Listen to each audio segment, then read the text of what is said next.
ఆయ నమః.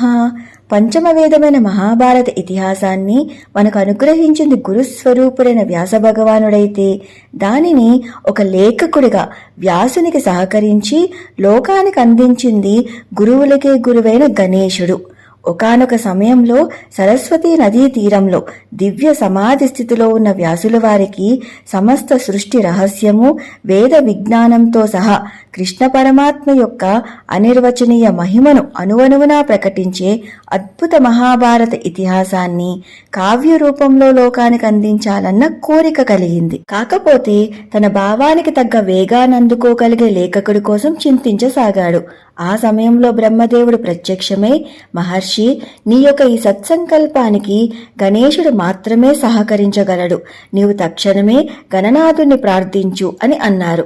అప్పుడు వ్యాసుడు గణనాథుణ్ణి స్మరించగా గణేశుడు ప్రత్యక్షమై ఏమి కావాలి అని అడిగాడు. అప్పుడు వ్యాసుడు, గణేశ, నేను మహాభారతాన్ని కావ్యరూపంలో లోకానికి అందించాలనుకుంటున్నాను. దానికి నీవే లేఖకుడుగా నాకు సహకరించాలి అని ప్రార్థించారు. అప్పుడు గణేశుడు చిరునవ్వు నవ్వుతూ, అలానే రాస్తాను గాని నేను రాయటం మొదలు పెడితే ఆపను. మరి నా వేగాన్ని నువ్వు అందుకోగలవా? ఆలోచిస్తూ మధ్యలో ఆగావనుకో, తక్షణమే నేను అంతర్ధానమైపోతాను అని షరతు విధించాడు. అప్పుడు వ్యాసుడు, సరే అలానే కానివ్వు, కాకపోతే నేను చెప్పే ప్రతి శ్లోకం అర్థం చేసుకున్నాకే నువ్వు రాయాలి సుమా అని ప్రతి షరతు విధించాడు.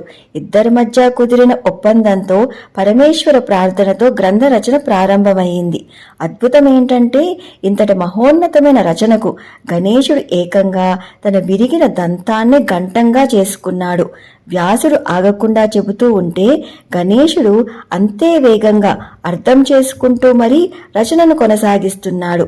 ఒక్కొక్కసారి వ్యాసునికి తరువాతి శ్లోకాలను కూర్చుకోవటానికి సమయం కావలసి వస్తే పైకి మాత్రం కఠినమైన శ్లోకం ఒకటి చెప్పి ఈ లోపులో తెలివిగా మిగిలిన శ్లోకాలను కూర్చుకునేవాడు. గణేశుడంతటి వాడిని కూడా ఆలోచింపచేసిన అలాంటి శ్లోకాలను గ్రంథులు అంటారు. మహాభారతంలో ఈ గ్రంథులు ఏకంగా 8800 దాకా ఉండటం విశేషం. ఈ విధంగా 1,00,000 శ్లోకాలతో కూడిన మహాభారతం పూర్తయింది గాని ఇక ఫలశ్రుతి మాత్రమే ఉంది అనగా వ్యాసుడికి తదుపరి శ్లోకం తట్టనే లేదు. అంతే, గణేశుడు అక్కడికక్కడే అదృశ్యమైపోయాడు. ఇక చేసేది లేక తానే పూర్తి చెయ్యాలని పత్రాలను తెరిచి చూసేసరికి అప్పటికే తాను మనసులో కూర్చుకున్న శ్లోకాలు లిఖించబడి ఉండటం చూసి ఆశ్చర్యపోయాడు. ఇదంతా గణేశుని లీలగా, ఆ లీలలో తాను కేవలం నిమిత్త మాత్రుడని అర్థం చేసుకున్నాడు వ్యాసుడు. సర్వం కృష్ణార్పణమస్తు.